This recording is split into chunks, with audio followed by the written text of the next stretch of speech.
दोस्तों, एक विदेशी महिला जो भारत में घूमने आती है। मैंने सुन रखा था कि भारत में अतिथि को अतिथि देवो भव कहा जाता है। और हाँ दोस्तों, हमारी भारत की जो संस्कृति है, जो हमारा भारत का कल्चर है, वहां पर कोई भी अतिथि आए तो हम उसे भगवान की तरह पूजते हैं, उसे अतिथि देवो भव कहते हैं। यानी कि जो मेहमान होता है उसे भगवान का रूप कहा जाता है, उसे भगवान माना जाता है। यही सुनकर वो विदेशी महिला भारत में घूमने आती है।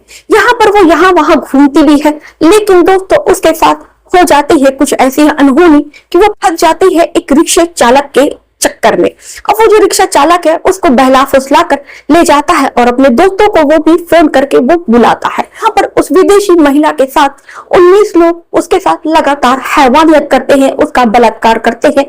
और जब उसकी हालत बहुत ज्यादा बुरी हो जाती है तो उसी अवस्था में, उसे नग्न अवस्था में छोड़कर चले जाते हैं। घटना को मैं आपको सिलसिलेवार से बताऊं और इस घटना की पूरी आपको जानकारी दूं, इससे पहले दोस्तों आप लोगों से एक छोटी सी गुजारिश है कि चैनल पर दोस्तों नए हो तो चैनल को सब्सक्राइब कर लो, वीडियो को लाइक कर दो। दोस्तों आपकी लाइक की मुझे बहुत ज्यादा जरूरत है। तो दोस्तों अगर आप मेरा वीडियो देख रहे हैं तो प्लीज आपसे हाथ जोड़ के विनती है कि चैनल को सब्सक्राइब कर दीजिए और वीडियो को लाइक कर दिए। और दोस्तों अंत में कमेंट करके बताइएगा कि ये घटना आपको कैसी लगी। तो विदेशी महिला जो भारत में घूमने आती है, जिसका नाम रेवांडा होता है, वो मूल रूप से अफ्रीका की निवासी होती है। उसका बचपन से सपना था भारत घूमने का। उसने बचपन से ही भारत के बारे में नई नई चीजें पढ़ी थी, यहाँ के संस्कृति, यहाँ के कल्चर के बारे में उस रेवांडा ने बहुत कुछ पढ़ रखा था। अब जब रेवांडा जब बड़ी हो जाती है, यानी कि वो 24 साल की हो जाती है, जब वो अपने पैरों पर खड़ी हो जाती है तो वो सोचती है कि अब वो भारत जाएगी और उसने जो कुछ भी सुन रखा है भारत की संस्कृति के बारे में, भारत के कल्चर के बारे में, भारत में जो भी घूमने की चीजें हैं, धार्मिक स्थल है, वो उनको देखेगी और अपनी आंख से देखकर उस पर विचार करेगी, सोचेगी, समझेगी। वो एक थीसिस तैयार कर रही थी। उस थीसिस के चलते ही वो भारत को देखने आती है, भारत की संस्कृति को देखने आती है, भारत घूमने आती है। जो रेवांडा थी वो अफ्रीका से चलकर वहां से फ्लाइट पकड़ती है। 16 अगस्त सन 2024 को वो दिल्ली आती है। दिल्ली उतरने के बाद वहां पर वो एक 5 स्टार होटल बुक करती है। वहां पर वो 1-2 दिन आराम करती है। 1-2 दिन आराम करने के बाद वो एक गाइडर बुक करती है। और गाइडर बुक करती है तो उससे पहले मालूमात करती है कि दिल्ली में ऐसी कौन कौन सी जगह है, ऐसी कौन कौन सी घूमने लायक जगह है। और रेवांडा जो थी वो खाने पीने की बहुत ज्यादा शौकीन थी, तो उसने ये भी पता किया कि दिल्ली में फेमस चीजें क्या है, दिल्ली में ऐसा क्या है जो पूरे दिल्ली में मशहूर है। और वो खुद भी गाइडर की भी मदद लेती है और खुद दिल्ली के बारे में वो सर्च करती है कि यहाँ पे क्या क्या चीजें फेमस है। तो जब वो सर्च कर रही थी तो उसे दिल्ली का लाल किला, जामा मस्जिद और खाने पीने की भी पता चला कि यहाँ पर दिल्ली का छोला कुलचा बहुत ज्यादा मशहूर है, दिल्ली की कुल्फी बहुत ज्यादा मशहूर है, दिल्ली का मोहब्बती शरबत बहुत ज्यादा मशहूर है। तो वो सब चीजों को वो एक डायरी में नोट करती है और वो मन बनाती है कि वो इन जगहों पर जाएगी। दिल्ली घूमने के साथ साथ वो खाने पीने का लुत्फ भी उठाएगी। ऐसा ही कुछ होता है। जो रेवांडा थी वो पूरी लिस्ट तैयार करती है दिल्ली की। अब वो निकलती है दिल्ली की सैर पर। दिल्ली की सैर पर वो निकलती है तो सबसे पहले वो लाल किला जाती है। लाल किला घूमती है, वहां पर वो तस्वीरें वगैरह खिंचवाती है, बहुत ज्यादा उसे अच्छा लगता है। उसके बाद से वो निकलती है, फिर वो जामा मस्जिद जाती है। उसके बाद से फिर रात हो जाती है, खाना पीना खाकर वो अपने होटल में चली जाती और आराम करती है। फिर दूसरा दिन होता है, रेवांडा दूसरा दिन तैयार होके नहा धो के फिर से निकलती है। निकलने के बाद इस बार वो इंडिया गेट घूमने जाती है और कुछ दिल्ली की मशहूर मार्केट के बारे में भी उसने बहुत सुन रखा था, जैसे कि लाजपत नगर हो गया और सरोजनी मार्केट हो गई, नी चौक हो गया। तो ये सब उसने दिल्ली के बारे में ये सब मार्केटें बहुत सुनी थी। तो वो मन बनाती है कि आज वो सब मार्केट में जाएगी और देखेगी ऐसी क्या खास बात है। चांदनी चौक, सरोजनी नगर पूरे भारत में ही, पूरे भारत की सबसे फेमस मार्केट है। ऐसा इस मार्केट में आखिर में क्या है। बहुत ज्यादा उत्सुक होकर वो इन मार्केट को घूमने के लिए रेवांडा निकल पड़ती है। रेवांडा जब वहां पर घूमती है और वहां तरह तरह की चीजें देखने को मिलती है और जब वो उनका दाम पूछती है तो उनके दाम सुनकर, उसका प्राइस सुनकर रेवांडा इतनी ज्यादा चौंक जाती है कि इतना सस्ता उसने अपनी जिंदगी में कभी सोचा भी नहीं था। जितना उसे सस्ता सामान सरोजनी नगर में, चांदनी चौक में जितना सस्ता उसको मिल रहा था। अब वो बहुत सारी खरीदारी करती है, बहुत सारी शॉपिंग करती है और उसके बाद से वो थक जाती है और फिर वो अपने होटल 5 सितारा होटल में लौट आती है। और फिर तीसरे दिन होता दोस्तों कुछ ऐसा है कि रेवांडा बहुत ज्यादा थक चुकी थी, 2 दिन से वो लगातार घूम रही थी। तो रेवांडा मन बनाती है कि वो आज के दिन सारा दिन कहीं नहीं बाहर जाएगी। अब तीसरा दिन वो होटल 5 सितारा में आराम करती है। चौथा दिन दोस्तों होता है, फिर वो चौथे दिन मन बनाती है वो खाने की कि चौथे दिन वो सिर्फ केवल दिल्ली की मशहूर चीजें वो खाएगी। उसने भारत के बारे में सुन रखा था कि भारत में गोलगप्पा और चाट बहुत ज्यादा भारत का लोकप्रिय फास्ट फूड है। अब इस फास्ट फूड को वो टेस्ट करने के लिए दिल्ली के उन जगहों पर जाती है जहां का चाट और फुल्की सबसे ज्यादा मशहूर है।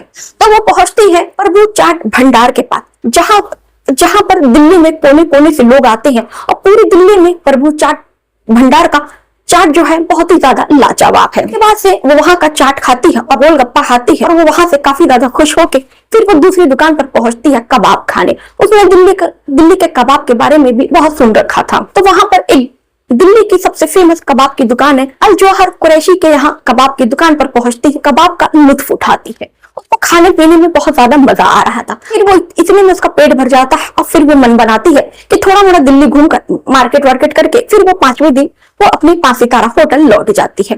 फिर 6वें दिन वो निकलती है, थोड़ा मोड़ा घूमती है और खाने में उसे पता था कि दिल्ली का बहुत मशहूर कुलचा है। कुलचे को खाती है और उसको वो कुलचा जो है बहुत ज्यादा पसंद आता है। तो बल्कि वो उस कुलचे वाले से वो पूछती है कि भैया अगर मुझको इसको होटल में ऑर्डर करना है तो क्या मुझे ऑनलाइन भी ये मिल जाएगा। कुलचे वाला उसको बताता है कि मैडम हमारे यहाँ इतनी भीड़ होती है, आप तो देख ही सकती हैं कि कितनी ज्यादा भीड़ है, तो ऐसे में मैं इतने लोगों को हैंडल कर लूं तो मेरे लिए बहुत बड़ी बात है। ऐसे में मैं ऑनलाइन डिलीवर नहीं कर पाता हूँ। अगर आपको खाना है मैडम तो मुझे माफ कीजिएगा, आपको यही हमारी दुकान पर आकर ही खाना पड़ेगा, तभी आपको छोला कुलचा मिलेगा। विदेशी महिला कहती है ओह ऐसी बात है, कोई बात नहीं, ठीक है मैं मैनेज कर लूंगी। उसके बाद से वो महिला वहां से निकल जाती है। वो जो विदेशी महिला थी दिल्ली में वो 10 से 12 दिन रुकती है।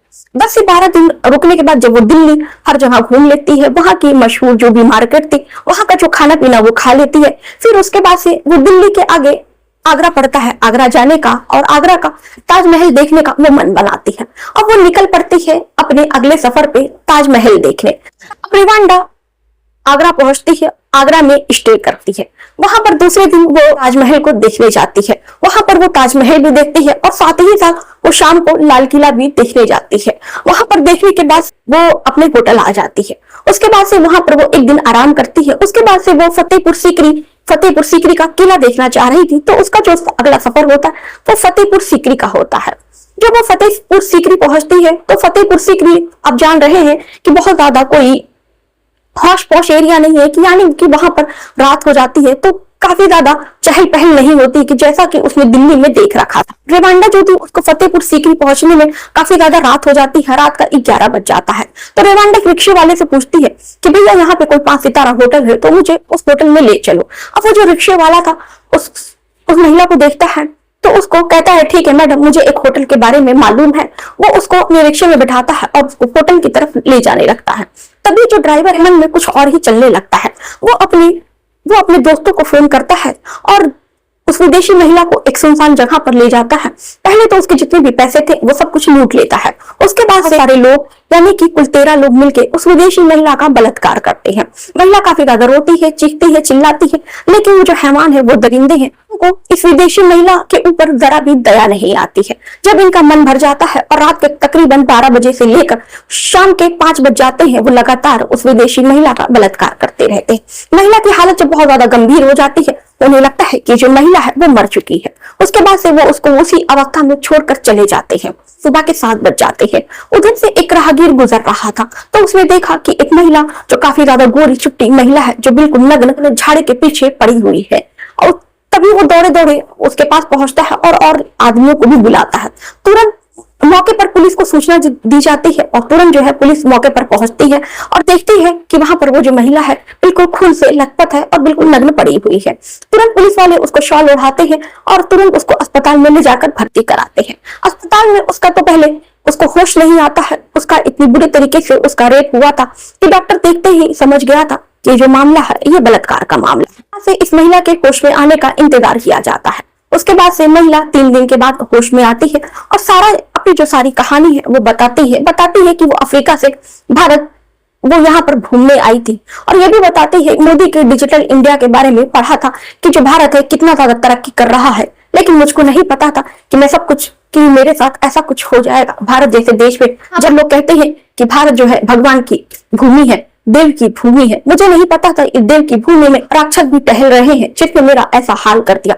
पुलिस वाले भी जब भारत की ऐसी छवि सुनते हैं तो काफी ज्यादा वो भी शर्मिंदा हो जाते हैं और विदेशी महिला को आश्वासन देते हैं कि तुम्हारे साथ ऐसा किया उसको हम जल्द से जल्द गिरफ्तार करेंगे। तो अभी आरोपी के आधे आरोपियों को गिरफ्तार कर लिया गया है और आधे आरोपी जो अभी फरार है, पुलिस उनको ढूंढ रही है। तो दोस्तों घटना पर आपकी क्या राय है, आप अपनी राय कमेंट बॉक्स में करके जरूर बताइएगा। आपको नहीं लगता है कि सरकार को इस पर कानून कड़ा बनाना चाहिए कि कोई भी बलात्कारी किसी का बलात्कार करने से पहले एक बार नहीं बल्कि 1000 बार सोचे, क्योंकि हमारा जो कानून है वही इतना खराब कानून है कि यहाँ पर किसी को जल्दी फांसी नहीं होती है। कोई भी बलात्कारी वो आराम से छूट जाता है, इसीलिए हर बलात्कारियों को शय मिलती है ऐसा करने की। जिस दिन भारत में ऐसा ठोस कानून बन जाएगा तो कोई ऐसा करने से पहले एक बार नहीं बल्कि वो 50 बार सोचेगा। तो दोस्तों इस घटना पर आपकी जो भी राय हो आप कमेंट में करके अपनी राय जरूर बताइएगा। और दोस्तों आपसे चलते चलते एक गुजारिश है कि अगर जो चैनल पर नए हो तो यार चैनल को सब्सक्राइब कर दो। वीडियो बनाने में यार बहुत ज्यादा मेहनत लगती है, तो यार दोस्तों आपका एक लाइक और एक कमेंट मुझे बहुत ज्यादा प्रोत्साहन दे सकता है आगे बढ़ने में। तो प्लीज अपना एक लाइक और एक कमेंट करके मुझे जरूर आगे बढ़ाएं। तो चलिए मिलते हैं दोस्तों फिर किसी और घटना के साथ, किसी और क्राइम के साथ।